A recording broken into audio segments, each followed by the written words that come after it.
खुर्द तालुका गंगाखेड जिल्हा परभणी। मी महाराजाकडे 2017 पासून दर्शनाला येतो।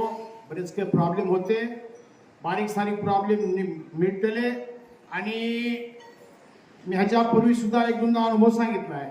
कालच्या गुरुवारी मी सहकुटुंब इथं मुक्कामी आलो, दर्शन घेतलं आणि माझा मोठा अनुभव सांगितला।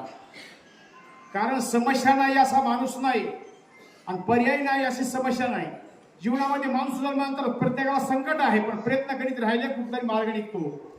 मी सुद्धा धार्मिक आहे, परमार्थिक आहे, रोज रामायण सांगतो, पण संकट आलंच। जसं रामावर संकट आलं 14 वर्ष वनवासाचं, तसं माझ्यावर संकट आलं। मी पुण्यामध्ये असताना माझे 2 पोरं शिकायला होते। मी पुण्यामध्ये होतो आणि गावाकडे 302चा गुन्हा माझ्या नावावर दाखल झाला। माझा मोठा मुलगा 302 म्हणजे खून झाला आणि हा माझ्यावर आणि माझ्या मुलावर खुनाचा गुन्हा दाखल झाला। मी झालो परेशान। मी त्यावेळेस फॅक्स होते, फॅक्सवर मी नक्कल मागून घेतली, तर माझा पुण्यामध्ये असणारा मुलगा ज्ञानेश्वर नंबर 1 आरोपी केला। मग मी परेशान झालो।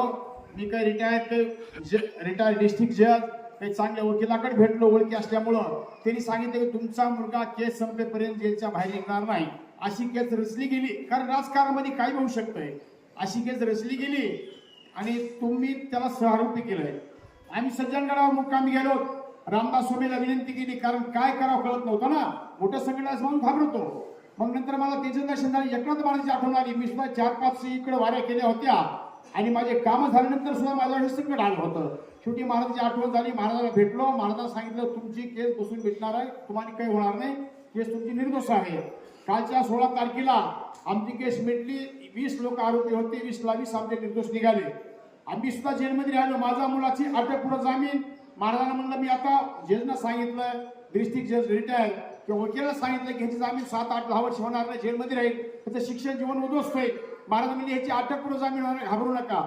मी इथंच होतो महाराजाकडं, इथून फोन केला, वकिला सांगितलं अटकपूर्व जामीन टाकली। दुसऱ्या दिवशी अटकपूर्व जामीन झाली 302 मध्ये। स्वागत करूया। त्याच्यामुळे फार माझा खूप अनुभव घेतला, कारण इथं संस्थानावर आलं तर एखाद्या दवाखान्यात तुम्ही कॅन्सरचा पेशंट गेला, घरी आला, औषध गोळ्या घरी ठेवल्या, गुण येणार नाही, त्या वापरावं लागतील। जसं महाराजांनी सांगितलं, सूचना पाळा, इथं वारेकर विश्वास ठेवा, संत सुभाष बापा एकनाथ महाराज होता तर विश्वास ठेवा। कुठलंच काम, जगातलं काम अशक्य नाही, तर तुम्ही सर्वांनी आलं पाहिजे, लोकांना प्रचार केला पाहिजे।